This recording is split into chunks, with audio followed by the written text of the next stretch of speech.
Bismillahirrahmanirrahim. Assalamualaikum warahmatullahi wabarakatuh.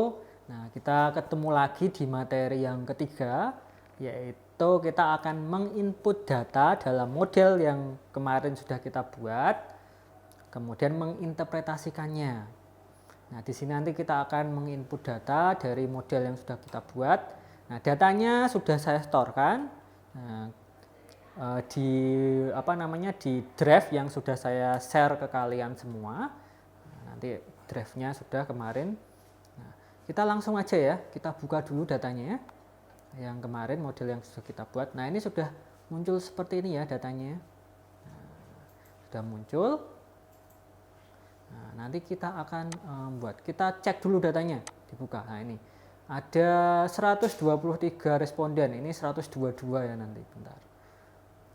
Nah, 123, kita klik. Nanti akan muncul, ini hasil tabulasi dari kuesioner ya. Jadi kalian nanti kalau tabulasi dari kuesioner, disimpannya di Excel dulu. Oke, ini sudah muncul Excelnya. Nah, nanti disimpan, ditabulasi, dikasih kode sesuai dengan indikatornya. Nah, tadi ada 5 indikator, kita lihat ya. Agak lemot nih. Nah, ini sudah ada. Kita lihat, scroll ya. Nah, scroll ke atas. Nah, ini ada OP 1, 2 inch sampai dengan kinerja ya. Ini angkanya ada 7, ada 8 nih karena pertanyaannya lebih dari 1 biasanya. 1 indikator, jadinya agak banyak gitu. Nah, biasanya 1 sampai 5 aja skala Likert-nya. Ini nggak masalah, cuma buat praktek aja. Nanti bisa kalian kalau misalkan. Nah, kita save dulu kalau sudah. Di save, jangan lupa ya. Untuk save as-nya sendiri itu harus nih kita edit dulu namanya. Save-nya sendiri itu harus di Excel yang 97/2003. Jangan sampai di Excel yang di atas 2003. Nanti biasanya nggak terdetek kalau di Amos. Nah, save datanya di sini. Kita pilih yang 97/2003 ya. Oke. Kemudian di save.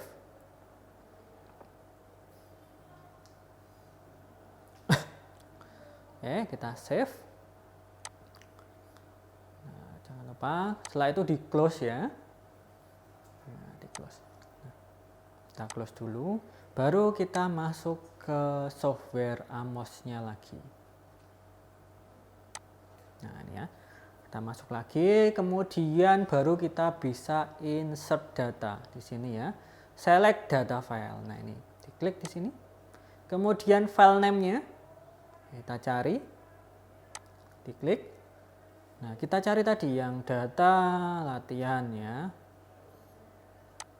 Data latihan, double klik. Klik OK.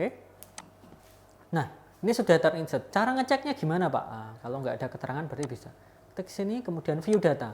Nah, ini bisa dicek di sini. Ini sudah ke insert semua ya. Nah, sudah terinsert semua di sini. Nah, kita bisa memindahkannya sekarang. Kita cancel. Nah, kita baru di sini. Kita klik insert.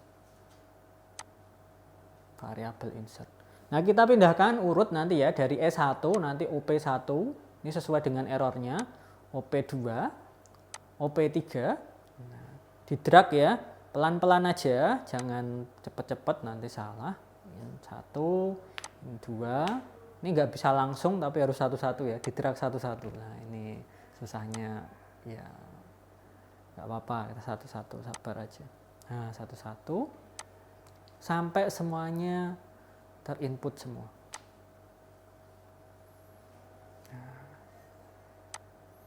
Oke, satu lagi.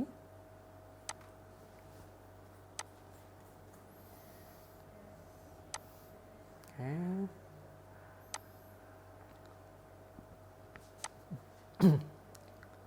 Oke, satu lagi.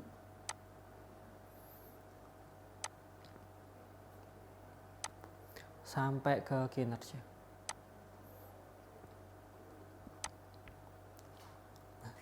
Nah, setelah ini di close ya, pastikan semuanya terinsert sesuai dengan urutan dan nomornya. Dicek dulu semua. Ya, seperti ini. Kemudian kita klik Analyze Properties. Jadi di outputnya ya, kita pengen memunculkan apa saja. Nah, ini dicentang semua aja biar semua muncul nanti. Dari modification indices, minimax, indirect, factor, indirect, total, faktor, covariance, correlation. Nah, cek di sini.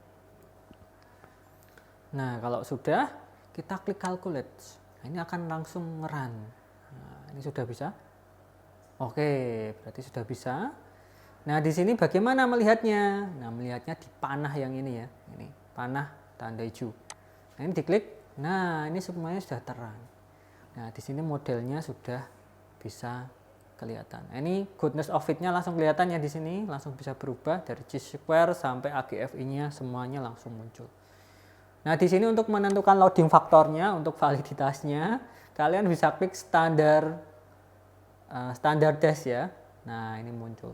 Nah, di sini semuanya sudah hampir bisa lolos ya. Kecuali satu nih kayaknya, kinerja yang 55. Biasanya lebih dari 0,7 atau 0,6, tergantung nanti kalian pakai sumbernya mana. Nah, ini harus diedit ya. Kalau nggak diubah pertanyaannya, ada yang dihapus pertanyaannya. Nah, sekarang kita membaca hasilnya. Nah, ini hasilnya. Nah, tadi ada beberapa uji yang harus dilalui ya. Ada diskriminan validity, normalitas, kemudian malobis. Nah, ini bisa diklik satu-satu, ini hasilnya. Nah, parameternya.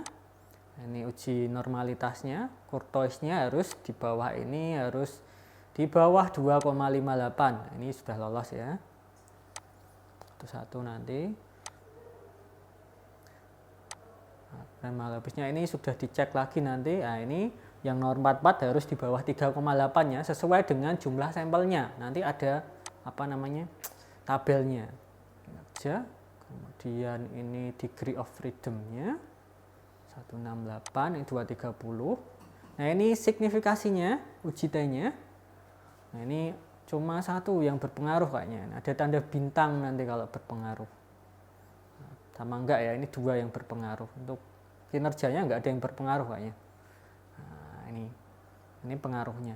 Nah, nanti biasanya data seperti ini jelek, nanti harus kita olah lagi supaya datanya bagus.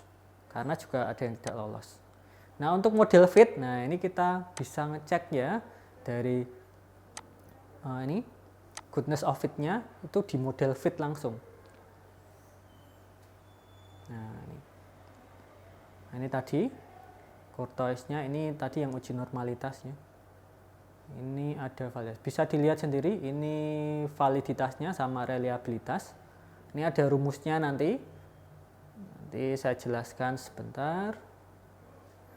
Nah, ini nanti cuma ditambah, diakarkan aja, ada rumusnya. Kemudian ini normalitasnya harus di atas 2,58, di bawah 2,58, sorry. Kemudian ini tanda-tanya, oke. Jadi semua ujinya harus terlampaui. Nah, kemudian selanjutnya untuk ini malobisnya ya, ini untuk normalitasnya. Jadi setelah uji itu terlampaui, baru kita malonobisnya itu dicari di tabelnya nanti ada. Kemudian yang terakhir ini yaitu uji goodness of fit. Nah, ini yang paling penting, ada chi-square, GFI, AGFI, IV, TLI, CFI, NVI, RMCA. Nah, ini ada kriterianya. Jadi kalau di AMOS model kalian harus melebihi ini, nanti baru dikatakan model itu baik. Sebelum tadi ya, ada yang namanya uji asumsi terkait dengan normalitas data. Tadi ada validity, reliability, normalitas. Nah, itu digunakan. Setelah uji itu lolos, baru uji ini. Nah, ujinya banyak banget ya, karena ini untuk mengkonfirmasi sebuah teori. Nah, ini ya, untuk konstruk yang baru. Nah, untuk chi-square itu yang baik itu di bawah 1,99. Ini Kemudian taraf signifikasinya biasanya ada 1%, 5%, dan 10% ya. Di sini pakainya 5%. Ini evaluasi modelnya marginal ya, nggak baik tapi tengah-tengah marginal loh. Jadi juga kalau tergantung nanti, kalau ini menurut saya masih belum bisa diterima ya karena belum bagus. Kemudian GFI itu juga lebih dari 0,90, di sini cuma 0,862. Berarti ini juga marginal. Ini juga sama, kalau kurang dari 0,90 itu marginal kalau masih di 8 ya. Tapi kalau misalkan ini 0,5 gitu kan, itu berarti tidak bagus. Nah, yang baik itu seperti ini, di atas 0,90. Ada TLI, CFI, IV, NVI. NVI ini juga sama, kurang dari 0,90, berarti ini marginal. Yang RMCA itu di bawah 0,08, ini 0,051, berarti modelnya sudah bagus. Nah, ini adalah interpretasi dari uji SEM AMOS. Nah, nanti selanjutnya nanti akan saya kasih tahu bagaimana cara supaya hasilnya ini bagus. Nah, kita tidak harus mengubah modelnya ya, tapi bisa misalkan nanti mengurangi variabel atau mengganti indikatornya. Itu caranya. Oke, itu saja untuk interpretasi. Nanti misalkan ada kesulitan atau ada apapun, nanti bisa menghubungi saya. Nanti saya jelaskan lebih detail lagi, karena ini cuma video tutorial. Nanti banyak lagi. Untuk signifikansi juga ada ya. Sorry, untuk signifikansi tadi sudah saya jelaskan, itu di estimate-nya nanti. Nah, ini banyak yang tidak signifikan. Oke, itu saja. Semoga pertemuan hari ini bermanfaat. Nanti pertemuan selanjutnya akan saya jelaskan untuk model-model yang selanjutnya yang lebih ribet lagi mungkin ya. Gitu aja, saya akhir sekian. Terima kasih. Assalamualaikum warahmatullahi wabarakatuh.